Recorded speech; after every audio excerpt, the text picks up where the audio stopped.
creating cultural awareness and understanding. This is Culture Clique. Culture Clique is written and produced by KQAL FM on the campus of Winona State University. It's time to release your inner geek. Today on Culture Clique, we take you to Nerd Nite at Ed's No Name Bar in Winona. The topic? What the hell is going on here? Dante in a time of political division. Andrew Higl, professor of English at Winona State University, takes us on a stroll through Dante's Inferno from the Divine Comedy. Professor Higl leaves it up to the listener to interpret Dante's Inferno as it might relate to today's time and famous figures. He does, however, fill us in on the importance of the types of sins for each level of hell. We also discuss how the Divine Comedy can be interpreted throughout different periods in history. I'm Bill Stoneberg with Professor Andrew Higl on Culture Clique. All right, so I'll start off by saying Dante turned 754 this month, so happy birthday, Dante. They don't actually know what his birthday is, but it was right about now in May.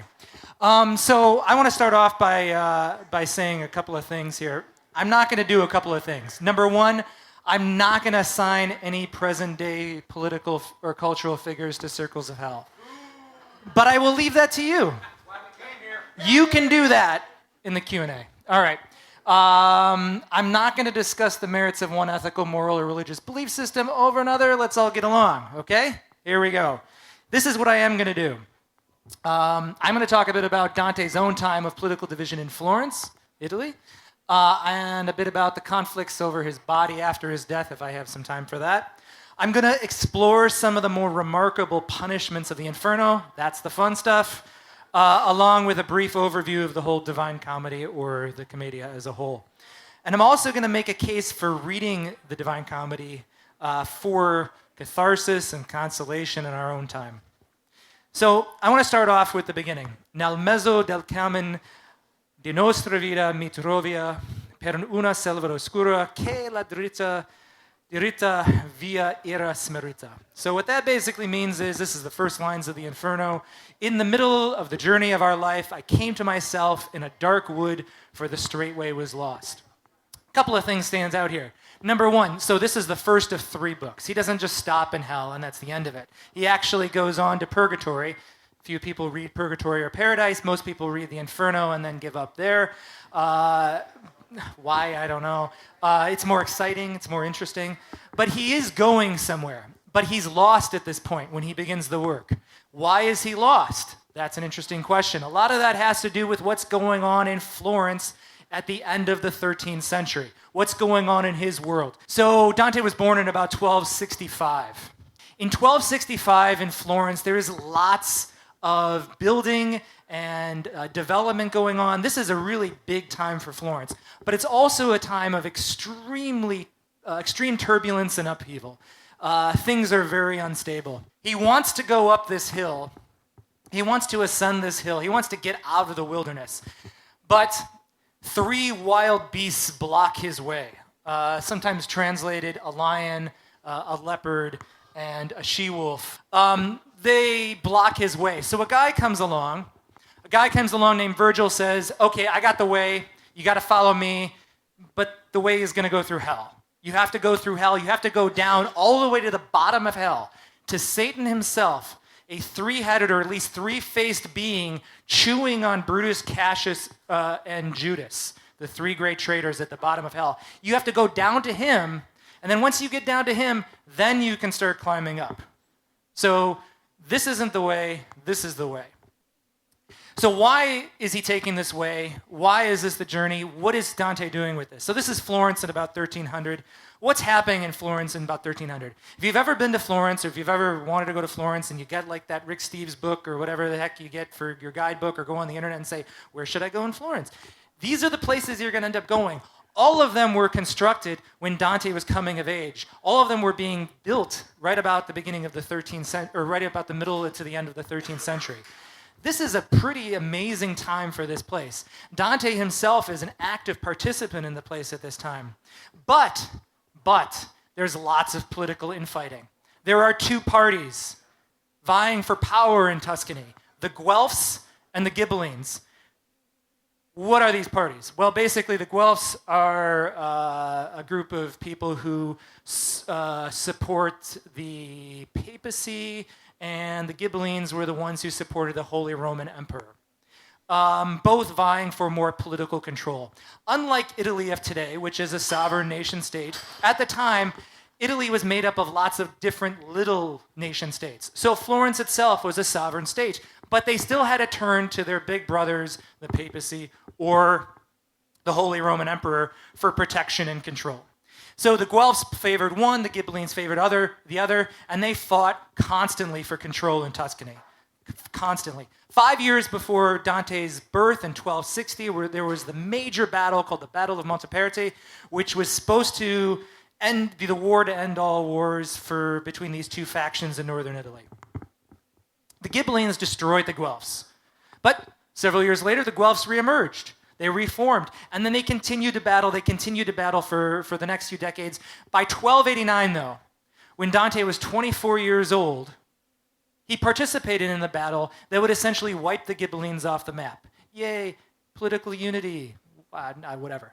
But the point is, at this very moment, the Guelphs decided, hey, I don't get along with you anymore. So they then, this unified one party, then split into two parties, the black Guelphs and the white Guelphs. Now, Dante actually moves into the public sphere, not as a poet, but first as a political actor. He joins a guild in 1295. Unlike other places in Europe, the way to actually exercise power in Florence wasn't to be born of a noble family. It was actually to participate in a guild. So he joined the guild of the apothecaries in 1295. And that was his ticket into public office. So that by 1300, he was one of the 6 leaders of the city. He was one of the rulers of the city. But here's the catch. He wasn't elected. They drew names out of a bag. One from each guild. And he only got 2 months. That's how much they distrusted everyone in the city. They would only give everybody 2 months, and they had a rule on a committee of 6. Because if you got more than 2 months, there was a good chance you would start seizing more power. People would die. Things would happen. And all of a sudden, there would be a totalitarian regime. So you get 2 months to do it. They favored the radical instability and upheaval of changing your government every 2 months over the possibility of somebody becoming a tyrannical ruler. So Dante got to do it for 2 months from about June to August 1300. However, in 1302, the factions of the black Guelphs and the white Guelphs started a battle with each other. And the white Guelphs were in control of the city. By the way, Dante's a white Guelph. The black Guelphs wanted to seize control. Boniface VIII is Pope at this time. What does Boniface VIII have to do with this? Well, Boniface VIII was really a bad dude, and I'll talk about him here in a second. Boniface VIII was really a bad dude.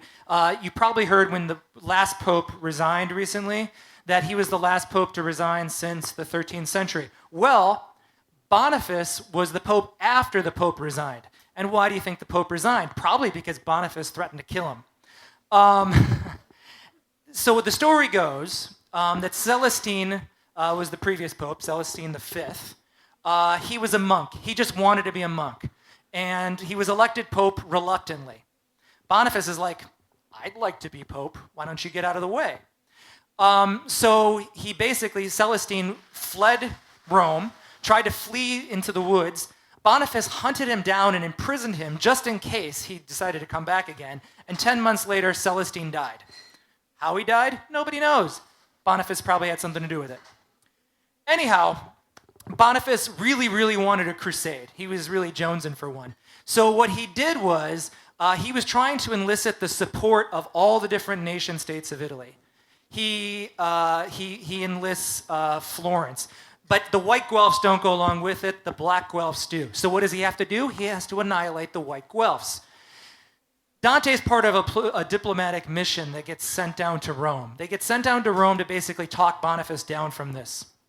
Meanwhile, Boniface colludes with Charles of Valois of France to come into Florence while this diplomatic mission is happening. While the diplomatic mission is happening, Boniface keeps sort of saying, I'll meet with you tomorrow, I'll meet with you tomorrow. While that's happening, Charles of Valois wipes out the white Guelphs. The black Guelphs seize control of the city, and they banish Dante for life from Florence. They banish Dante for life from Florence. He can never go back again. Until the very end of his life, though, he always signed letters, Dante, Alighieri, Florentine. He was so patriotic about his city and his town that he never wanted to abandon his identity as a Florentine. When he gets to heaven in the Divine Comedy, there's actually a moment when he's in heaven, he actually looks down on Florence and says, man, I wish I could be there. And he's in heaven. That's how disappointed and how much this sort of moved him to sort of feel alienated from his place. He hated Boniface so much for the way that he double-crossed him and stabbed him in the back that Boniface is the only living figure who's already predicted in the Inferno. And I'll get to that later. Dante never got back to Florence. He was buried in Ravenna. He wandered around Italy for the rest of his life. Eventually ends up in Ravenna, is buried there. Almost immediately after his death, though, the Florentines were like, whoops, we screwed up. Can we have him back now? We'll make a nice tomb for him here. And the Ravenna recognized the tourism possibilities of this and have basically refused for the last 700 years. They actually hid his body so well that they lost it for 500 years. And then miraculously found it. I don't know. Whatever. So what? This is a quote from Dino Compagnie, who is his contemporary, Dante's contemporary. This is what he says about the discord and the division that are happening in Florence at this time. He says, "Arise, wicked citizens full of discord, grab sword and torch with your own hands and spread your wicked deeds. Do not delay, wretches. More is consumed in one day of war than is gained in many years of peace, and a small spark can destroy a great realm." He's being ironic. He's not actually saying they should do that. But he's pointing out that this is the way Florence works. They're constantly just fighting with each other. So what does Dante do? He roams around he roams around Italy, trying to find the answers to these questions by creating a systematic order for the chaos that he sees. And he does that by creating hell, which is not chaotic, it's very systematic. So these are the gates of hell. Here it is. This is the map of hell. It is extremely systematic the way that hell is organized. It's canonical. It's funnel-shaped. You move your way down to the bottom. There's different sins as you move your way down. So here we go. We're going to work our way down. Start in limbo. Things are kind of just, whatever in limbo. Nobody's really doing anything. Nothing's really happening. No real punishments happen here. But you're not, you can't move up to the next level, but you can't go anywhere else, so you're kind of just stuck there. You move down the list. It's lustful, gluttonous, greedy, wrathful, heretics, violence.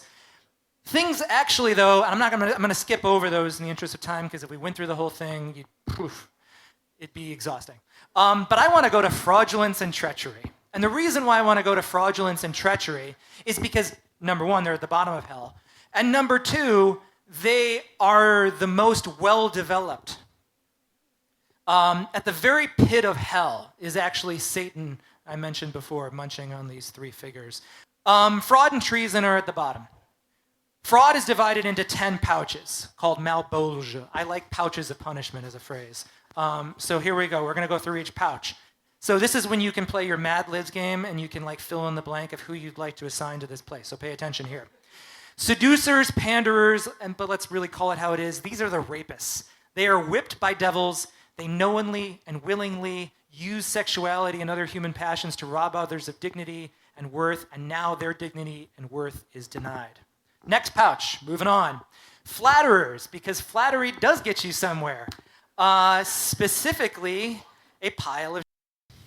They were so full of it in life, and now they are deep in death.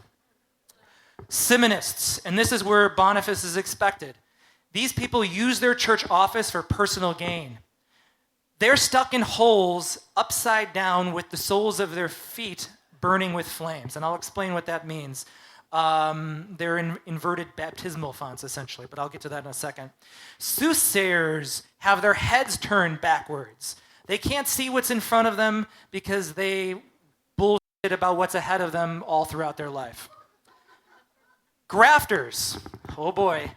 These people seek personal gain at the expense of others and their own responsibility. Again, not going to name names.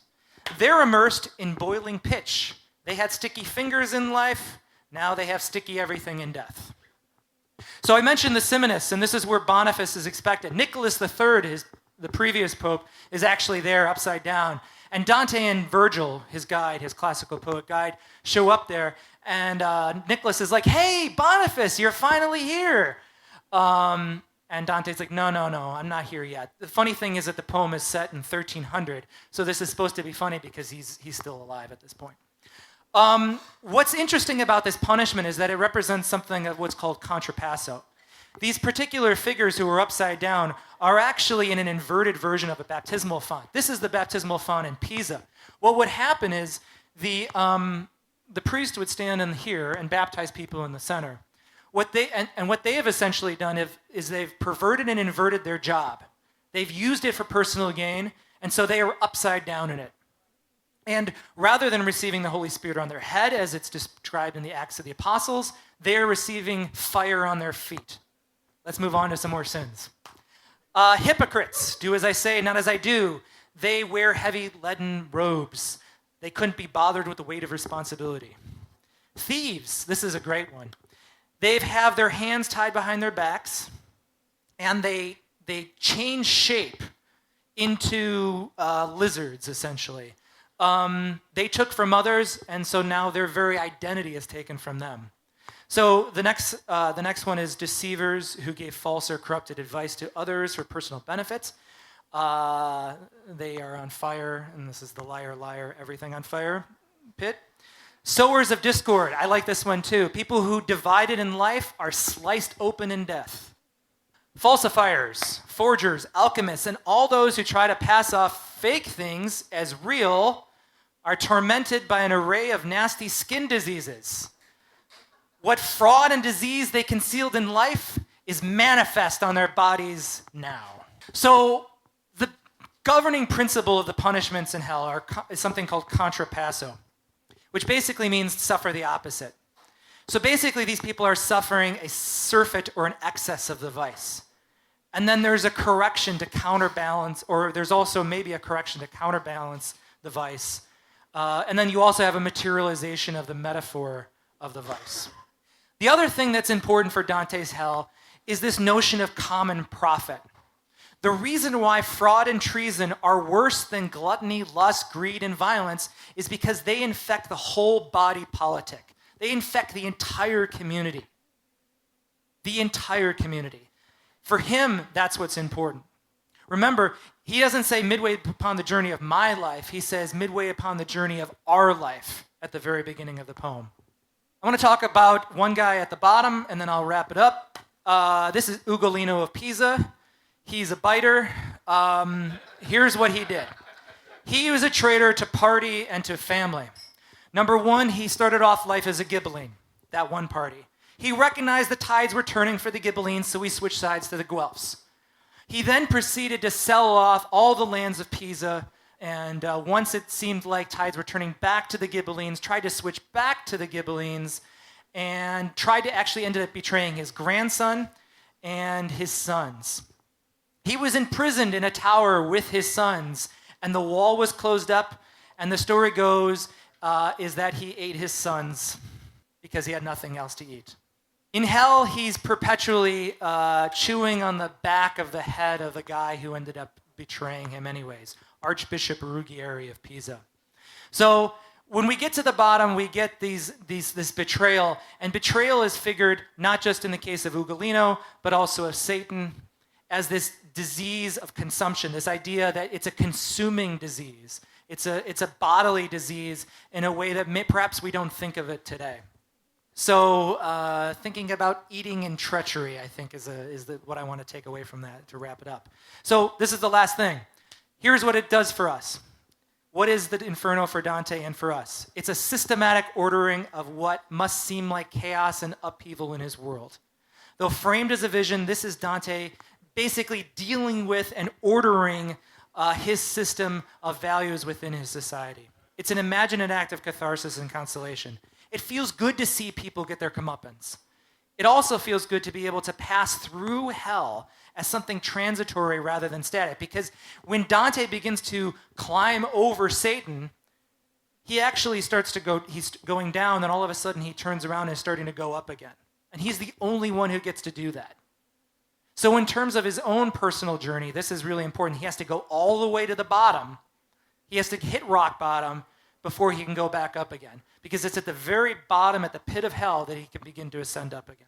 And I'll stop there. All right, thank you very much. Let's have a round of applause. I'm here with Andrew Higl. He just did a Nerd Nite talk down at Ed's. And how are you doing tonight? I'm doing well. Great. It was a great talk. And you're a professor at English here at Winona State University. And your topic tonight was Dante and the Divine Comedy. Yeah, the Divine Comedy. Yeah, I was talking mostly about the Inferno, which is the hell part. So. Right. The fun part, right? Yeah, mostly the fun part. Yeah. I was kind of curious. How can reading the Divine Comedy can it make sense in our time too, or do you have to read it from the perspective of back then? Yeah. So Dante was writing that to deal with the problems he was facing in his own life, at his own time, in his own community, and if you read it that way, I mean, you're going to be spending a lot of time just going on Wikipedia, basically, and trying to figure out who all these people are.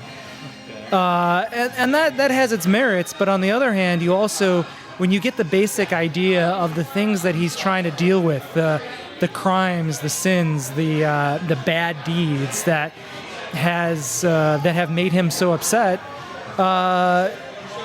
then that kind of stuff is timeless in a lot of ways, because we see people today and we're frustrated because they get away with this particular thing and it causes these problems in the community and things like that.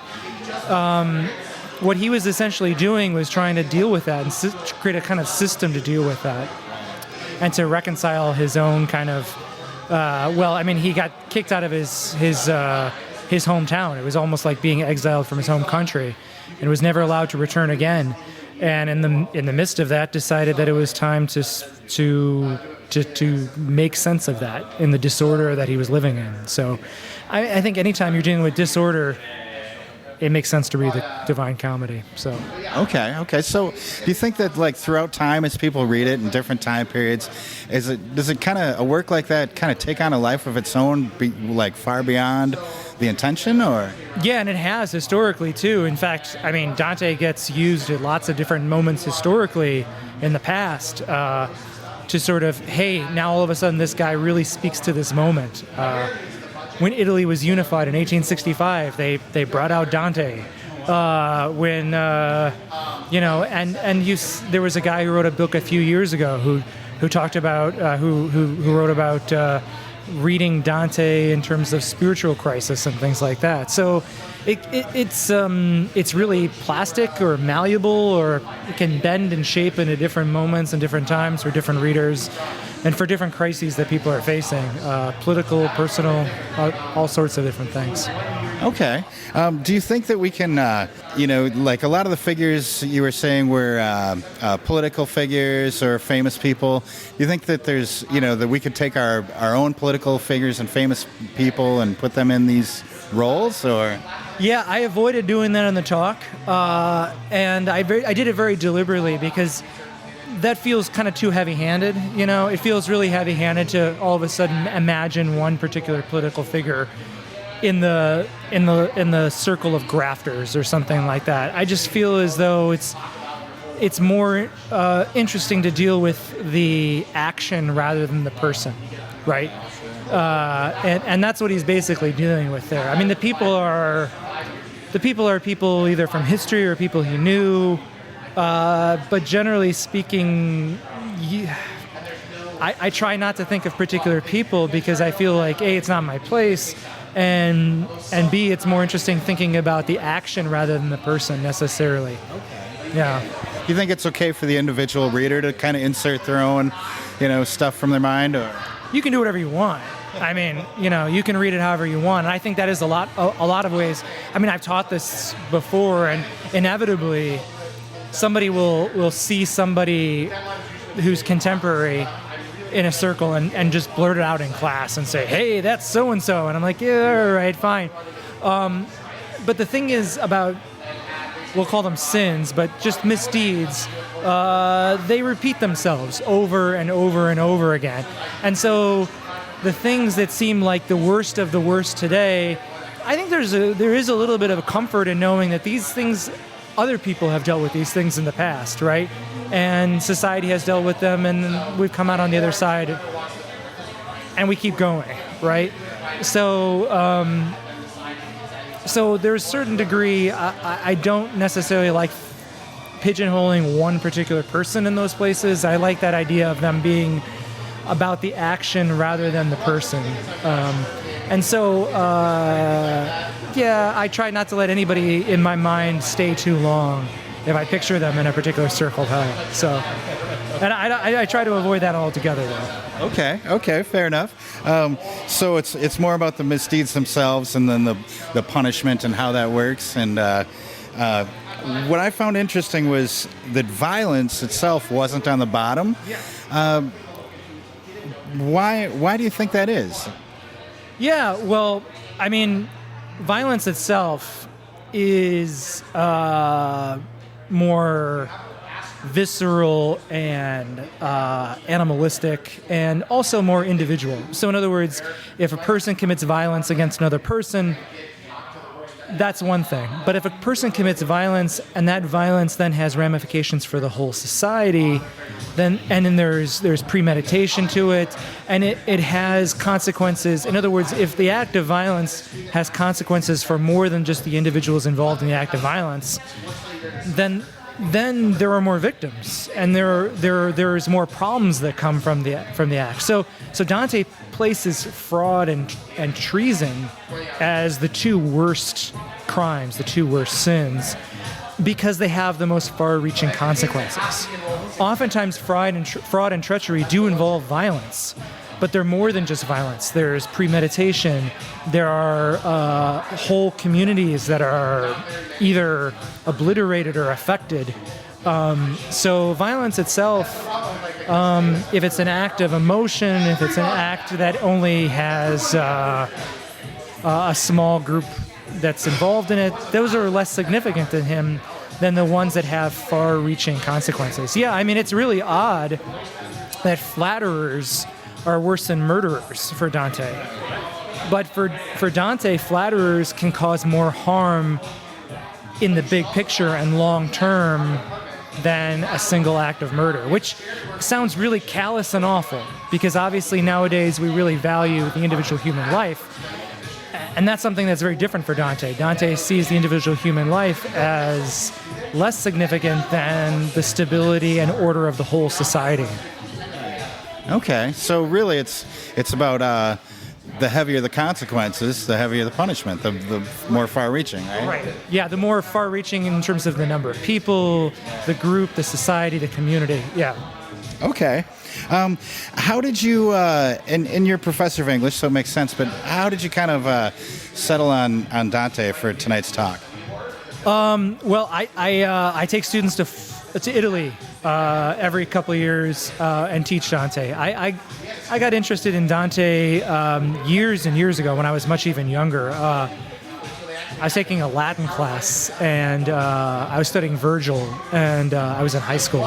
And I got to write a final paper on Dante, and that really kind of planted a seed that I didn't even really get to explore until years and years later. I work on mostly English literature, and he's Italian, and so that's one of the things that happens as you sort of evolve as a scholar and a professor, is you take on new interests, and Dante sort of emerged as an interest about 10 years ago, as something that I really kind of took on as more of a focal point of my research. So, and I've kind of I'm finishing writing a book about Dante's afterlife in Florence and how he was kicked out of his hometown and yet they've sort of embraced him. He was only pardoned in 2008, for instance, which just seems really late. So I was really interested in that complicated afterlife of Dante in Florence. So Interesting. So we can expect a book maybe in the future, huh? don't hold me to that, but it's slowly moving. Yeah. Okay, cool. Great. Well, I've been talking to Andrew Higl here at No Name Bar. He's a professor of English at Winona State University. And thanks so much for joining us tonight. Thank you. Thanks for having me. Thanks again to Professor Andrew Higl for joining us today on Culture Clique. To find out more about Nerd Nite in Winona, keep an eye on the Ed's No Name Bar Facebook page. To keep up on all things Winona and the surrounding area, tune in to Culture Clique Thursdays at 12:30 right here on 89.5 KQAL. I'm Bill Stoneberg, and we've just heard from Professor Andrew Higl on Culture Clique. Creating cultural awareness and understanding. You've been listening to Culture Clique. Support for Culture Clique is made possible by the Minnesota Arts and Cultural Heritage Fund. Culture Clique is produced by KQAL-FM on the campus of Winona State University. For more information, look us up on the web at kqal.org.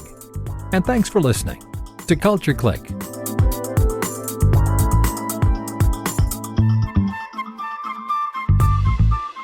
Are you interested in all things Winona and the surrounding area? Find podcasts of Culture Clique and all your favorite KQAL shows by going to kqal.org and looking for program archives under the Media tab. Culture Clique is made possible by a grant from the Minnesota Arts and Cultural Heritage Fund.